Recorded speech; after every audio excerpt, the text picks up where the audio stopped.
आणि त्र्यंबकेश्वर प्रवेश शुल्काचा ठेका कायमचा बंद होणार आहे। उपमुख्यमंत्री एकनाथ शिंदेंनी नाशिकमध्ये याची घोषणा केली आहे। पत्रकारांना मारहाण झाल्यानंतर त्र्यंबकेश्वरचा प्रवेश शुल्काचा ठेका रद्द करण्यात आला होता।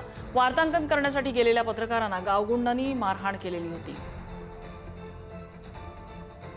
पत्रकारांवर हल्ला मगाशी जो सांगितलं ना, आपलं तिथंच झालं ना, त्र्यंबकच्या टोल नाक्यावर त्याची मनमानी मोडून काढण्यासाठी त्याला तर काढून टाकला, तो टोलही आपण काढून टाकू आणि पत्रकारांच्या पाठीशी शिवसेना आहे। काही ठिकाणी अशा काही घटना घडलेल्या असतात, काही ठिकाणी काही गैरसोय असते, काही ठिकाणी पूल वाहून गेलेला असतो, साकव वाहून गेलेलं छोटं काम असतं, मुलांना पाण्यातून जावं लागतं, जीव धोक्यात घालून आपण फटाफट बातमी आल्या आल्या ताबडतोब लगेच त्याचा कारवाई करतो।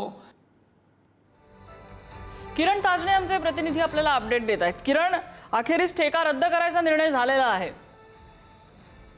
अगदी खरं आहे। आपल्याला माहिती आहे की 20 सप्टेंबरला संपूर्ण पत्रकारांना गावगुंडांकडनं झालेल्या मारहाणीचा प्रकार घडलेला होता। संपूर्ण महाराष्ट्रामध्ये या सगळ्या संदर्भामध्ये तीव्र नाराजी व्यक्त केली जात होती, निषेध नोंदवला जात होता।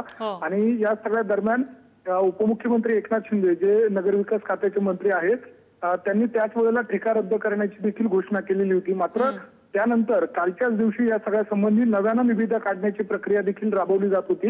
अशी सगळी परिस्थिती ज्या वेळेला उपमुख्यमंत्री एकनाथ शिंदे यांच्या कानावर नाशिकचे जे मंत्री आहेत दादा भुसे त्यांनी कानावर टाकलेली होती आणि त्या सगळ्या अनुषंगानं या पुढील काळामध्ये कुठल्याही प्रकारचा ठेका दिला जाणार नाही, कुठल्याही प्रकारची वसुली केली जाणार नाही आणि त्यासाठी जो कर आकारला जातो त्याची जी रक्कम आहे ती थेट नगरविकास खात्यातून देण्याबाबतची जी घोषणा आहे ती यावेळेला उपमुख्यमंत्री एकनाथ शिंदे यांनी नाशिकमध्ये केलेली आहे। पक्षीय मेळाव्याला ते बोलत असताना त्यांनी पत्रकारांवर झालेल्या हल्ल्याचा देखील निषेध व्यक्त केलेला आहे आणि या संपूर्ण काळामध्ये कुठलीही गैरसोय त्या दरम्यान होणार नाही, आलेल्या सर्व भाविकांचं निर्विघ्नपणे दर्शन होईल अशा स्वरूपाचा एक दिलासा एकनाथ शिंदे यांच्या माध्यमातून देण्यात आलेला आहे।